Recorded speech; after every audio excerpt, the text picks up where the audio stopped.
أعوذ بالله من الشيطان الرجيم وعد الله المؤمنين والمؤمنات جنات تجري من تحتها الأنهار خالدين فيها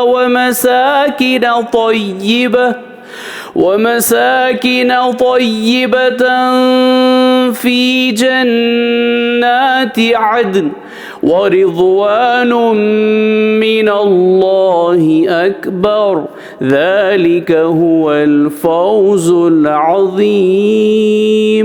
सूरत तौबा आयत नंबर 72।